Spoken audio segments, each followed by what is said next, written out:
Unidad didáctica 2. Riesgos laborales y medidas preventivas. En esta unidad didáctica vamos a analizar los riesgos de seguridad derivados de las condiciones de trabajo y los riesgos medioambientales, tanto los producidos por los agentes físicos, químicos y biológicos.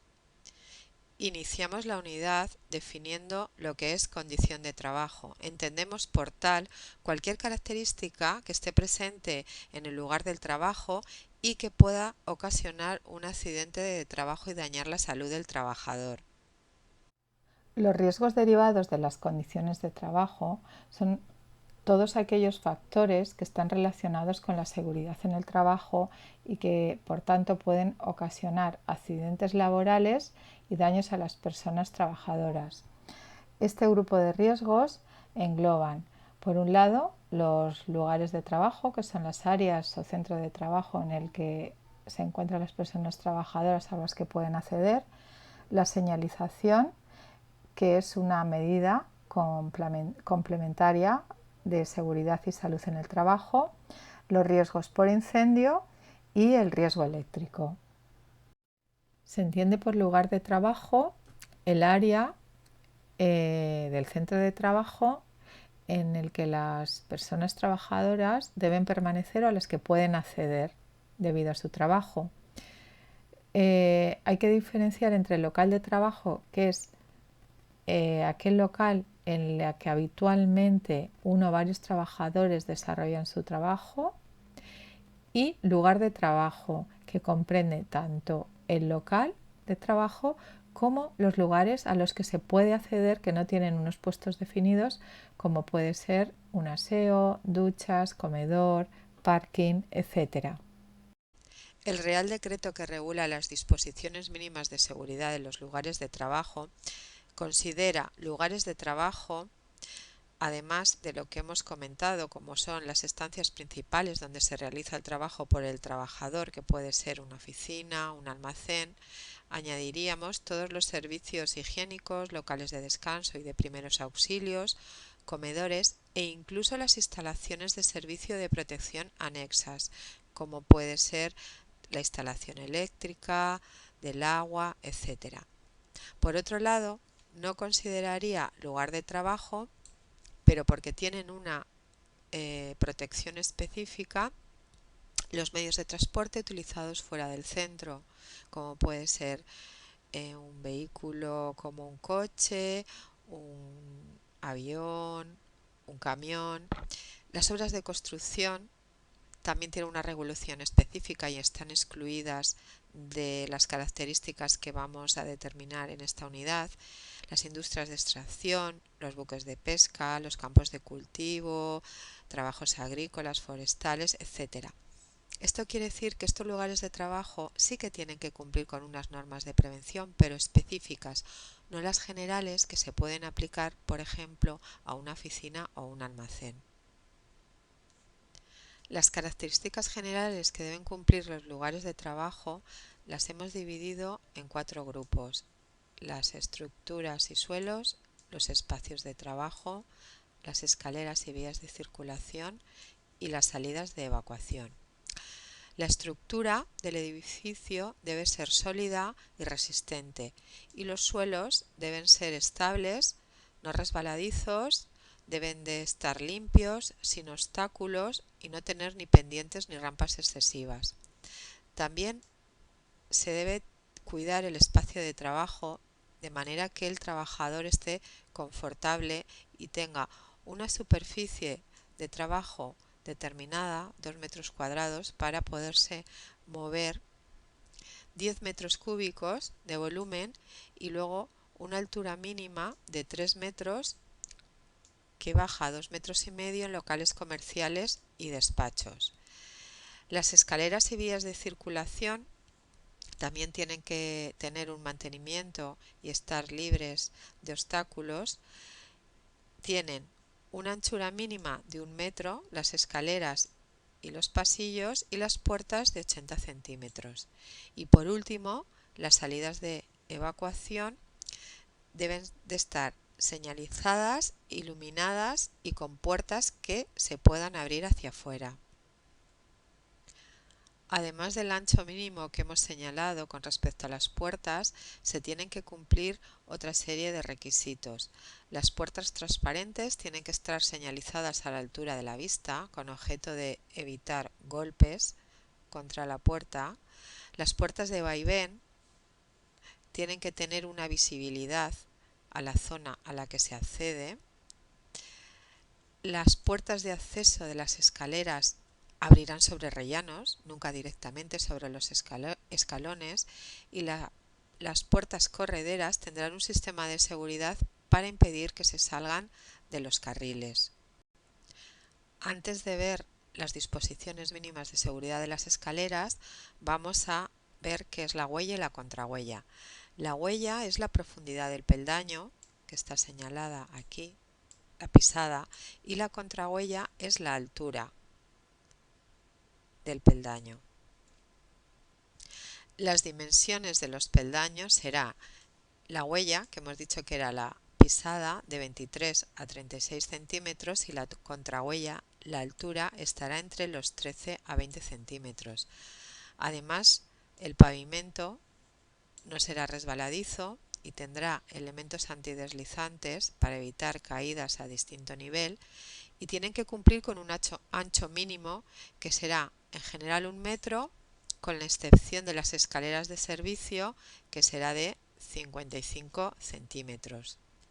Cuando la altura de la escalera supere los 60 centímetros, dispondrá en su lado abierto de una barandilla, y si la anchura de la escalera es superior a 1,2 metros, el lado cerrado estará protegido por un pasamanos que tendrá una altura mínima de 90 centímetros. Este pasamanos también será obligatorio cuando los dos lados de la escalera son cerrados. Dentro de los tipos de escaleras se encuentran las escaleras de caracol, que están prohibidas en los lugares de trabajo con excepción de las de servicio, las mecánicas y cintas rodantes, que deben de tener fácilmente identificable y accesibles dispositivos de seguridad y de parada, y las escaleras de mano, que son muy habituales en muchas actividades laborales y por tanto es muy importante tener una forma de utilización segura para prevenir accidentes de trabajo. Se deben usar siguiendo las indicaciones del fabricante, se debe hacer una comprobación periódica del estado en el que se encuentran, utilizarla con una altura apropiada al trabajo que se va a realizar, apoyarla en una superficie estable, que tenga una inclinación adecuada, y el ascenso y descenso se debe hacer con ambas manos y siempre de cara a la escalera. La señalización no es una medida específica de seguridad y salud en el trabajo, sino una medida complementaria. Los principales objetivos que tiene es advertir de los riesgos, exigir un comportamiento determinado, informar sobre cuestiones relacionadas con la prevención o prohibir determinados comportamientos. Los distintos tipos de señalización quedan reflejados en el pictograma de la diapositiva. En primer lugar estarían las señales en forma de panel, que son de las más utilizadas, en las que se combinan colores, formas, pictogramas con un significado determinado. Hay de distintos tipos, pues de advertencia, de peligro, de obligación, etc. El segundo tipo son las señales luminosas, que son emitidas por dispositivos transparentes o translúcidos desde el interior y quieren indicar pues una señal de alarma, precaución, alerta, etc. Después tenemos las señales auditivas. Hay dos tipos, las acústicas y las comunicaciones verbales. Las acústicas son sonidos codificados que están difundidos por distintos dispositivos sin que intervenga la voz humana. Se pueden combinar, por ejemplo, una señal luminosa con una acústica. Una ambulancia llevaría lo que es la señal luminosa y la señal acústica, que está advirtiendo de la existencia de un peligro.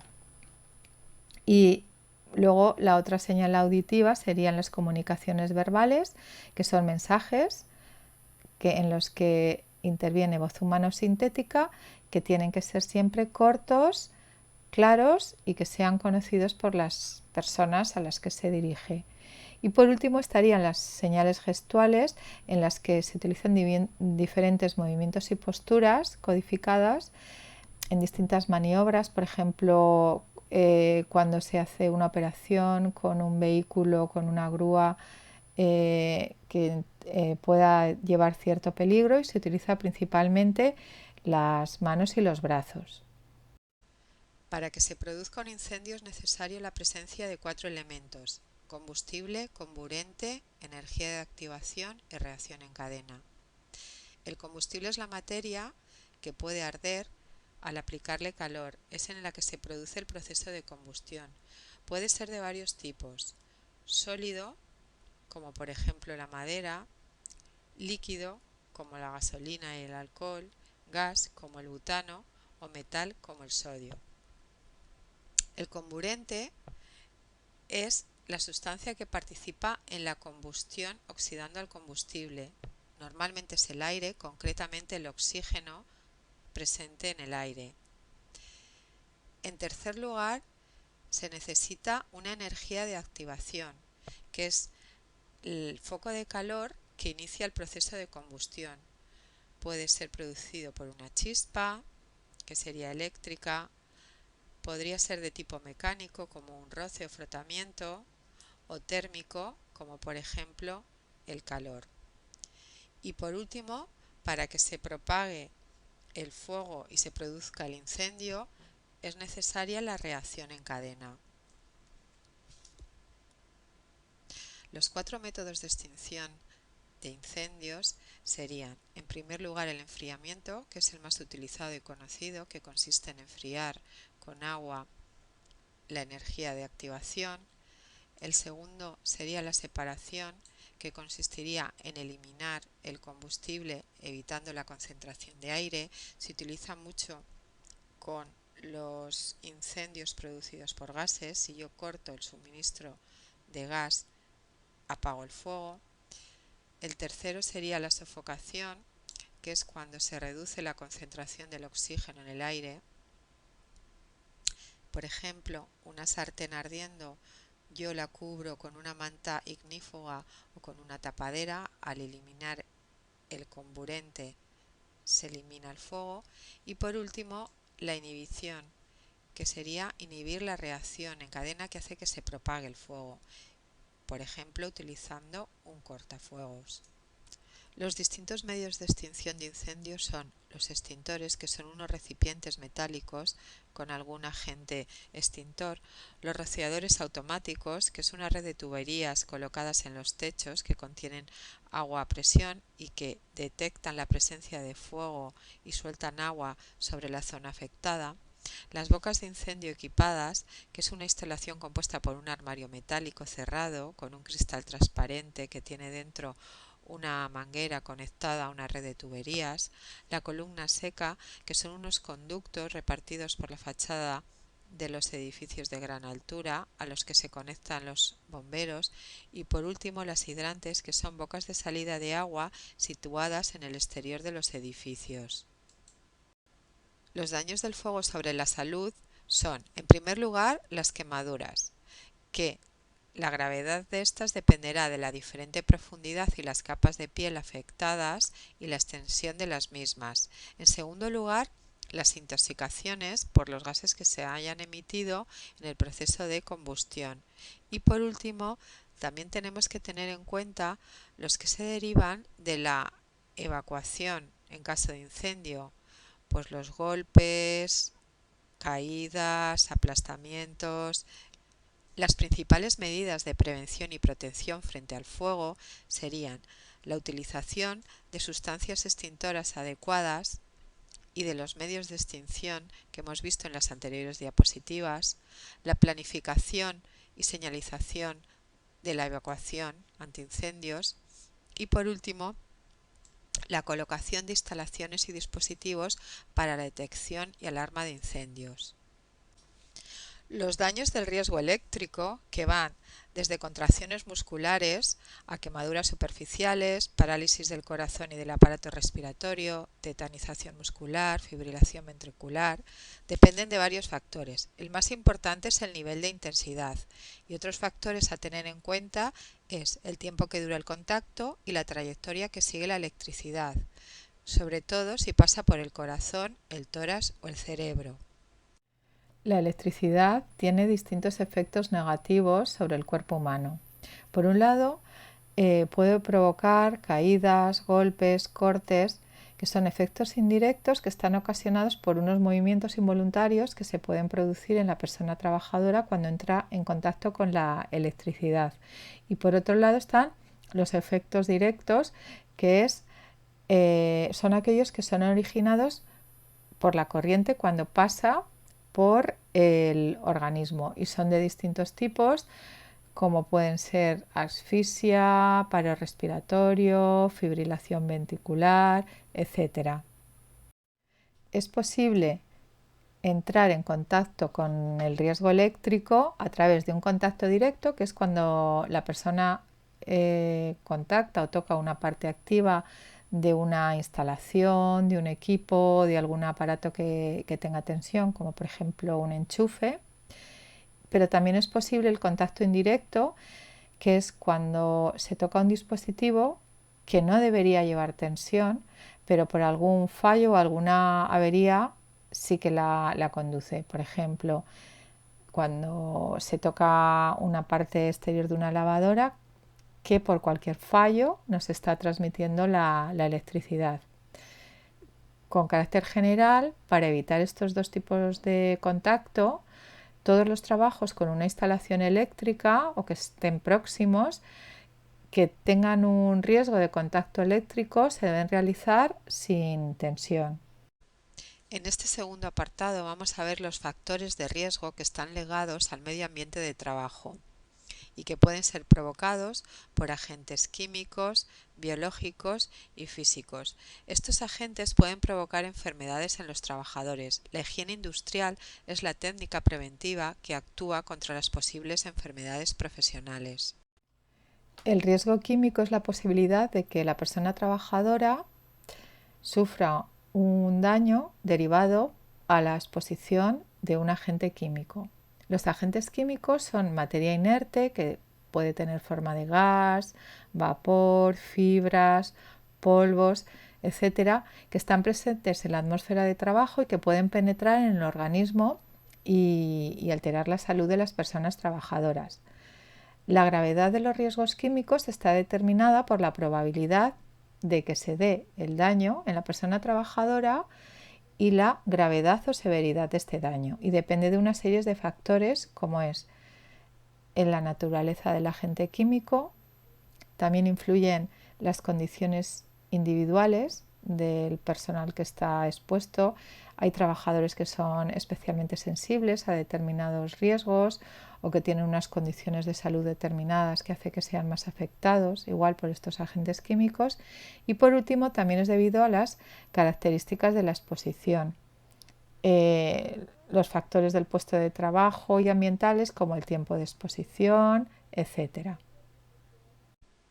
Las vías de entrada de los agentes químicos en el organismo son la vía respiratoria, a través de la nariz, boca, laringe, bronquiolos y alvéolos pulmonares.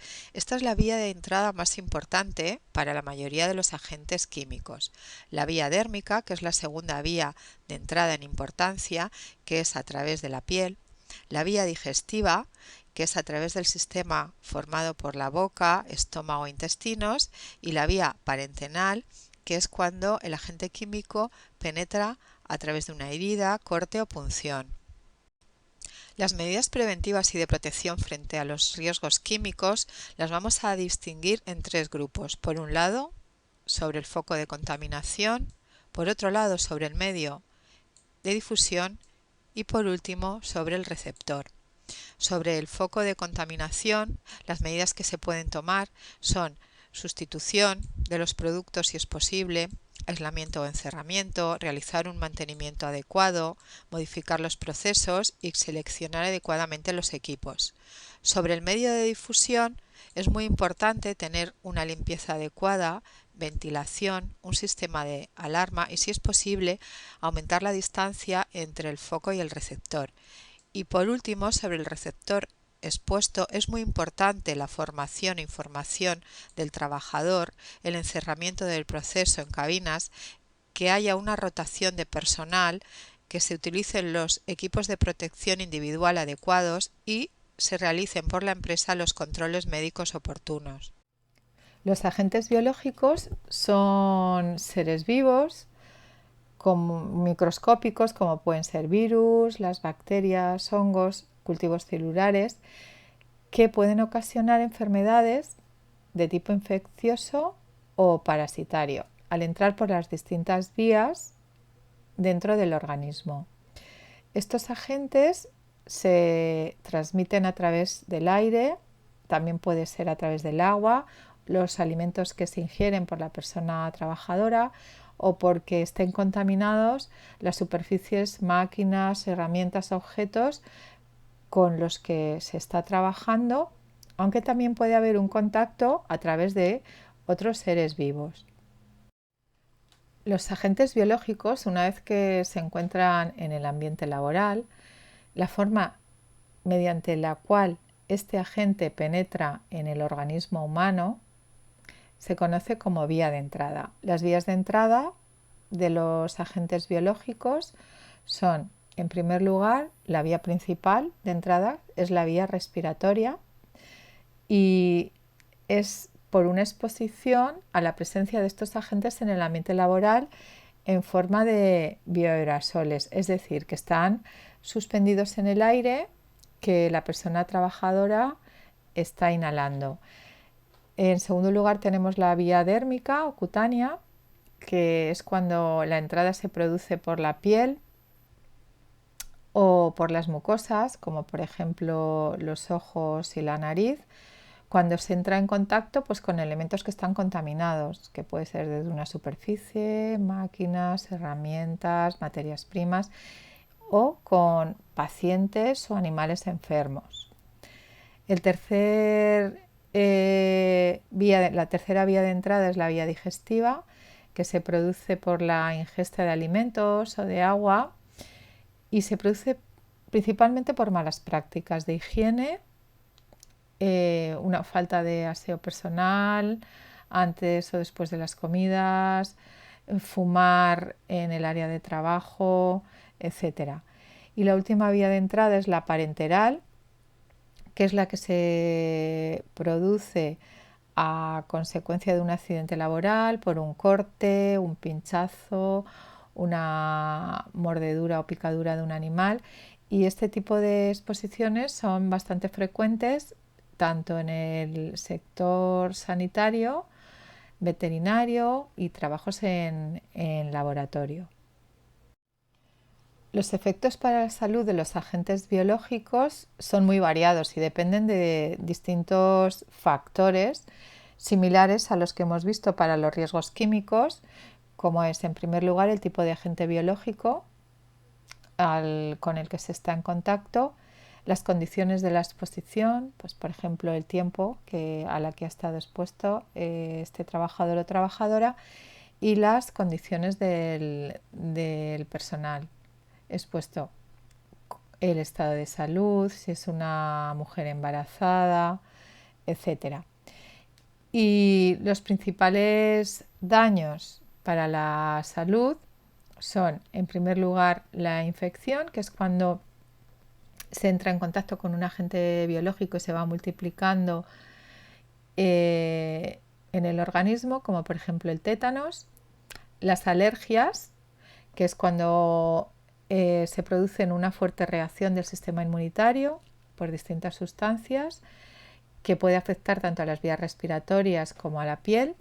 Y por último, los efectos tóxicos, que son producidos por las sustancias conocidas como toxinas, que son liberadas por ciertos agentes biológicos. Los agentes biológicos se clasifican en 4 grupos. En el grupo 1 se incluirían aquellos que tienen poca probabilidad de causar una enfermedad en las personas, como puede ser las bacterias que están presentes en algunos alimentos y que por ingestión es raro que produzcan una enfermedad. En el grupo 2 se incluirían los agentes biológicos que sí que pueden causar una enfermedad, pero que tienen poca probabilidad de propagación y además tienen un tratamiento eficaz, como puede ser la gripe y el tétanos, que ambos tienen una vacuna. El grupo 3 incluiría aquellos agentes que pueden causar una enfermedad grave en las personas y además tienen un serio peligro de propagación, pero que existe un tratamiento eficaz. Aquí podríamos incluir el virus de la hepatitis, del SIDA y actualmente, por ejemplo, el COVID-19, que ya tiene una vacuna, se podría incluir en este grupo. Y por último, estaría el grupo 4, en el que se incluirían aquellos agentes que, además de causar enfermedades graves y que exista un peligro de propagación, no existe una medida eficaz o un tratamiento eficaz para evitarlo, como podría ser el virus del ébola. Los riesgos físicos son aquellos que son producidos por los agentes físicos. Estos agentes son manifestaciones normalmente de distintos tipos de energía, que puede ser mecánica, térmica, electromagnética, producida por determinadas fuentes y que pueden afectar a las personas trabajadoras que están expuestas a estas fuentes. Los distintos agentes físicos son el ruido, la temperatura, las vibraciones, la iluminación y las radiaciones. El ruido es el sonido no deseado y molesto que interfiere en la actividad humana y la dificulta. La escala de frecuencia en la que se mide en seguridad y salud es la de decibelios A, que es la más afín a la frecuencia audible por las personas. Los daños causados por el ruido son la hipoacusia, que es la sordera producida por la exposición habitual a ruidos elevados. Es una de las enfermedades recogidas en el Real Decreto como enfermedad profesional. La pérdida temporal de la audición por exposiciones a ruidos intensos que lesionan el tímpano y el oído medio se considera que es grave cuando supera el 35%. El trauma acústico agudo por exposiciones a ruidos de muy alta intensidad que dañan el nervio auditivo. Y por último, otros daños que pueden ser alteraciones del aparato digestivo, respiratorio, circulatorio, agresividad, ansiedad, pérdida de atención, memoria, etc. Observando el gráfico vemos los efectos que tiene el ruido sobre el organismo. La Organización Mundial de la Salud recomienda un máximo de 50 decibelios que se correspondería con la situación en un despacho tranquilo. El daño para la salud del trabajador aparece a partir de los 80 decibelios, que se correspondería con el tráfico de una ciudad. A partir de 80 decibelios, todos los niveles superiores producirían daños en la salud del trabajador y a partir de 120 decibelios es el límite del umbral del dolor en el trabajador. Las principales medidas de prevención sobre el ruido las vamos a distinguir en tres grupos: sobre el foco de emisión, medio de transmisión y sobre el trabajador. Sobre el foco de emisión se debe reducir el riesgo en su origen, intentando utilizar equipos y procesos poco ruidosos, sustituir los elementos que produzcan ruido por otros menos ruidosos y realizar un mantenimiento correcto. Sobre el medio de transmisión se debe intentar aislar las zonas ruidosas o instalar cabinas, barreras, tabiques aislantes.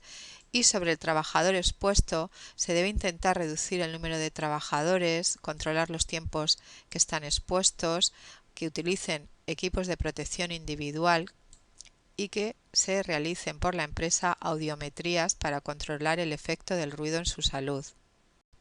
La vibración es la energía transmitida al cuerpo al oscilar una materia sólida respecto de una posición de referencia. La unidad de medida es en hercios. Tiene dos formas de transmisión.